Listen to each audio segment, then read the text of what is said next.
CDP की इस series में आज का हमारा टॉपिक होने वाला है मेटाकॉग्निशन, परासंज्ञान।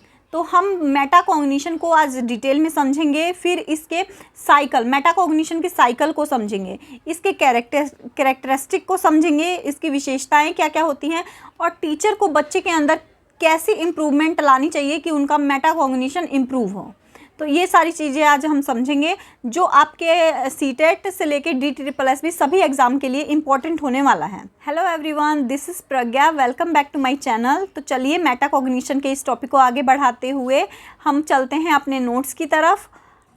आज का हमारा टॉपिक है मेटाकॉग्निशन।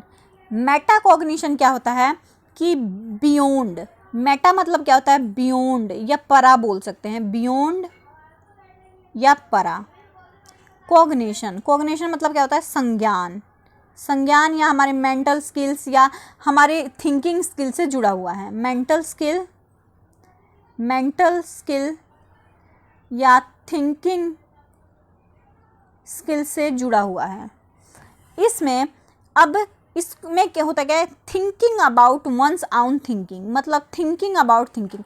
जो कॉग्निशन तो होता है क्या, संज्ञान, मतलब हमारा ब्रेन जो सोचता है, अब वो ब्रेन सोच रहा है, उसके ऊपर भी सोचना, उसके बियॉन्ड भी जाके सोचने को क्या बोलते हैं, हम मेटाकॉग्निशन बोलते हैं।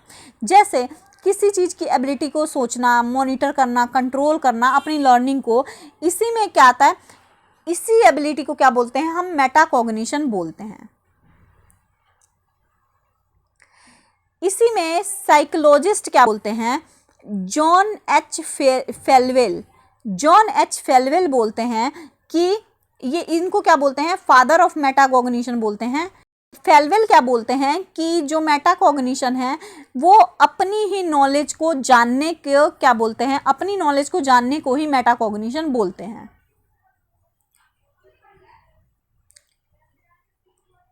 मेटाकॉग्निशन के साइकिल, मेटाकॉग्निशन का साइकिल क्या होता है, जो मेटाकॉग्निशन का चक्र होता है या परासंज्ञान का चक्र होता है, इसमें कुछ स्टेजेस इंक्लूड हैं। पहली चीज़ क्या है, प्लानिंग करना, योजना बनाना। पहला क्या है, योजना बनाना, प्लान करना किसी चीज़ को। तो मतलब किसी भी टॉपिक को प्लान करना, या फिर कैसे हम प्लान कर रहे हैं वो चीज़ें करना। जैसे व्हाट शुड आई स्टडी, हमें कैसे पढ़ना चाहिए, या फिर विच स्ट्रैटेजी शुड आई यूज़, मतलब मुझे कैसे स्ट्रैटेजी को यूज़ करना चाहिए। पहला चीज़ क्या हो गया, प्लान बनाना हो गया। पहला चीज़ क्या हो गया, प्लान बनाना हो गया। फिर उस प्लान को मॉनिटरिंग करना, निगरानी करना, उस प्लान को मॉनिटर करना। अब उसको चेक करना, उसको समझना कि ये करेंगे कैसे। जैसे सीखते समय विद्यार्थी अपनी समझ की जांच करता है। जब विद्यार्थी सीखता है तो अपनी समझ की जांच करता है, तो इसी को क्या बोलते हैं, मॉनिटर कर रहा है वो। फिर जैसे एग्जाम्पल देख ले तो am I understand this topic, क्या मुझे ये टॉपिक समझ में आ गया है, तो ये वाली चीज़ें उसके अंदर आने लग जाती है। अब आता है इवेल्युएटिंग, मूल्यांकन करना। मूल्यांकन करना में क्या आता है कि सीखने के बाद, अब बच्चे ने सीख लिया, पहले तो प्लान बनाया, प्लान करने के बाद मॉनिटर हो गया, मॉनिटर करने के बाद सीखने के बाद विद्यार्थी अब उसको क्या करता है, प्रदर्शन करता है, मूल्यांकन करता है, या फिर जो रिजल्ट आता है लर्निंग के बाद वो देखता है।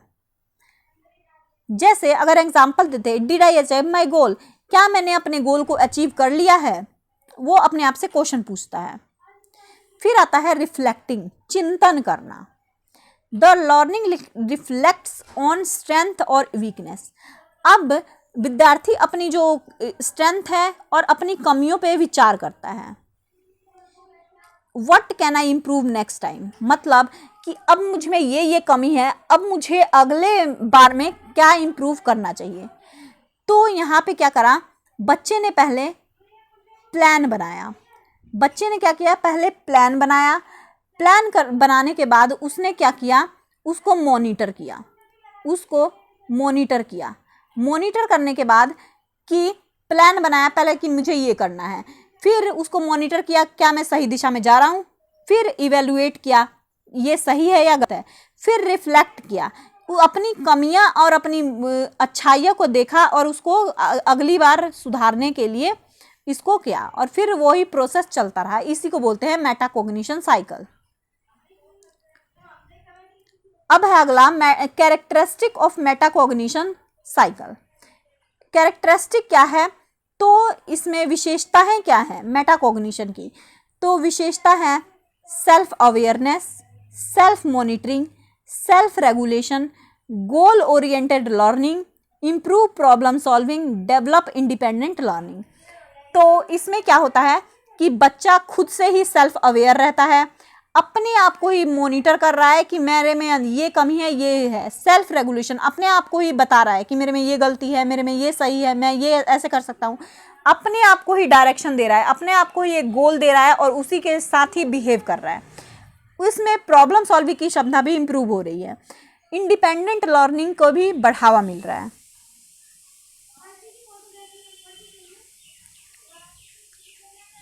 मेटाकॉग्निशन का इम्पोर्टेंस क्या होता है, तो मेटाकॉग्निशन का महत्व क्या है, तो ये लर्निंग एबिलिटी को इम्प्रूव करने में हेल्प करती है, बेटर अंडरस्टैंडिंग बनाती है, क्रिटिकल थिंकिंग को भी इम्प्रूव करती है, सेल्फ कॉन्फिडेंस को भी इम्प्रूव करती है, स्टूडेंट के इंडिपेंडेंट लर्निंग को भी इम्प्रूव करती है। मेटाकॉग्निशन को इम्प्रूव करने के लिए टीचर का क्या रोल होना चाहिए, तो टीचर का क्या रोल होना चाहिए कि सेल्फ क्वेश्चनिंग, बच्चे से सेल्फ क्वेश्चनिंग में अनकरेज करें कि बच्चा खुद से ही क्वेश्चन पूछ रहा है कि मैं सही कर रहा हूँ, मैं गलत कर रहा हूँ, मैंने ये ऐसे कर दिया तो ये क्या, ये सही होगा, ये गलत होगा, तो अपने आप से ही क्वेश्चन पूछे।